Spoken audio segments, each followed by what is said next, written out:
Steve Asmussen is one of the most successful thoroughbred racehorse trainers of all time. Asmussen also has the most extensive record of rule and drug violations of all major trainers in U.S. horse racing. PETA conducted a 4-month investigation of Steve Asmussen's operations at the famous Churchill Downs and Saratoga racetracks in order to expose what it takes to get to the top in horse racing and the price that the horses pay. On average, 24 horses per week die on racetracks in the U.S. During the course of the investigation, PETA's undercover agent documented standard practices in this industry in which death and injuries are business as usual. The horses were sore and injured all the time and constantly getting injections and treatments of all kinds. Fuck these horses. Motherfuckers, they'll fucking break your fucking heart every fucking day. These cocksuckers.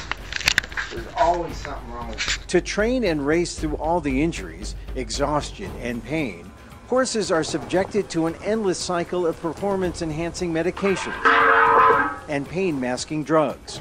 This regimen takes its toll on fragile young horses whose bones aren't fully developed. Place is hard on horses, man. Everybody wants their horses here. It's the hardest place in the world, man. Just see these limping motherfuckers. I see this son of a bitch out here jogging and everything. It's fucking horrible. Well, that's nice to see that much fluid shooting out of those joints. Well, fuck, look at the fluid in there. Even Asmussen's prized horse Nero, who finished second in the 2011 Kentucky Derby, was forced to continue training and racing on painful, chronically damaged feet. Animal Kingdom wins the Derby! Nero in second! Have Nero's feet always been this bad? Yes. They're horrible. That's all missing.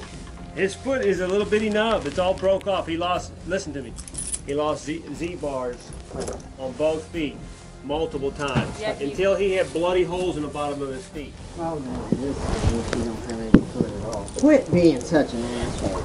Got contracted heels. And he's got no foot. There's no wall. There's no wall. He doesn't even have a pulse in this one. He's barely got one in the, stick your thumb in there, right there in the throat.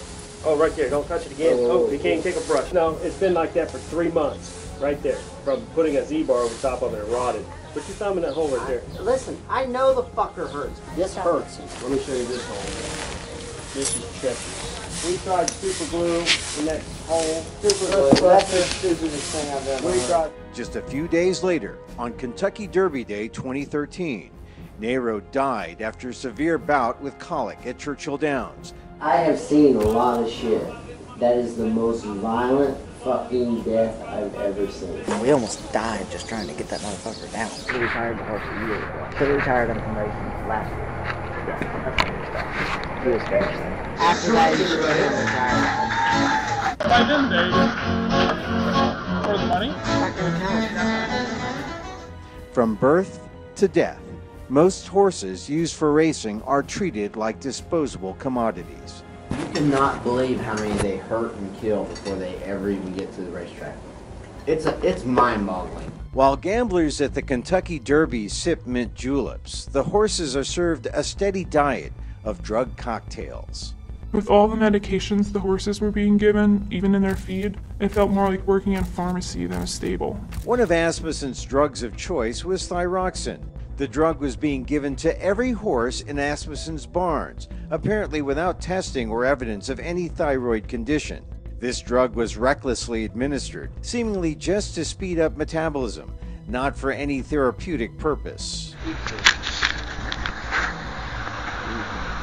Viral level up. Makes me feel good. Similarly, Lasix, a controversial drug banned in Europe on race days, was injected into all of Asmussen's horses who were being raced or timed. PETA's investigator recorded New York's top horse racing veterinarian admit that the primary reason why Lasix is given to most of the horses is for performance enhancement. Do people have all the horses you work on LASIK units? Or do they come at different? Basically all run on it. It makes them lighter. I just didn't know if there were some that didn't need it. Probably. But it's a performance enhancer. PETA's investigator also documented an array of painful treatments performed on horses. Are those markings like from blisters? Right there, that's from freeze frying. take liquid nitrogen. Increases circulation. Yeah, it's the worst fucking freeze fire job I've ever seen in my life. Shockwave therapy is like, it's dead. It kills pain. That's why you can't do it close to it. Because people used to do it like 2 or 3 days out, and then these fuckers go out there and snap their fucking leg off. You have to have a specialist come in and do it? No, anybody can do it. Fucking retard can do it. It fucking hurts like hell. I can't believe when fucking some bitches can take it.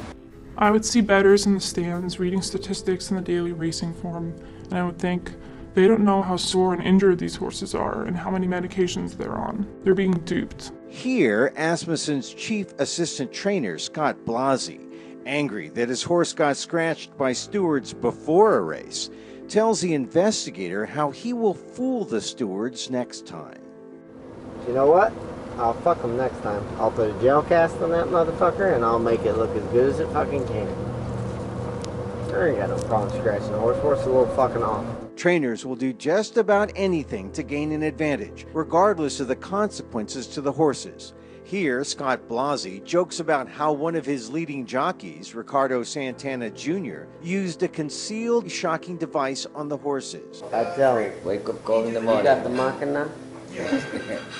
Boss, I got the Machina. The investigator also recorded Hall of Fame jockey Gary Stevens and Hall of Fame trainer D. Wayne Lucas laughing about the use of these painful and dangerous shocking devices. So, long story short, I win the race and hit the finish line, and I reach over the course, and I shocked the shit out of it. Well, we used to go behind the gate at Rio Dosa, and it was just like it was a full-blown orchestra.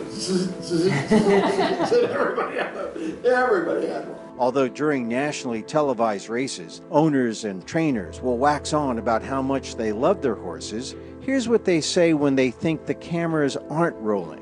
Here, Scott Blasi celebrates losing one of his poorly performing horses in a claiming race to a new owner. Just do a fucking cartwheel right now. The horse, Valediction, later had to have emergency surgery, but Blasi was overjoyed that he had unloaded the horse. If they ask you how he is, say he's my favorite horse. I love him. Then Blasi and the new trainer for Valediction, Rudy Rodriguez, joked about Valediction, saying that he was a rat, horse racing vernacular for a horse who doesn't win money. You take my horse? You'll do good with him, Rudy. He's a rat, man. Rudy, we traded a rat for a rat. We traded a rat for a rat. PETA's investigator also documented the terrible conditions for the exploited workers in Asmussen's barns.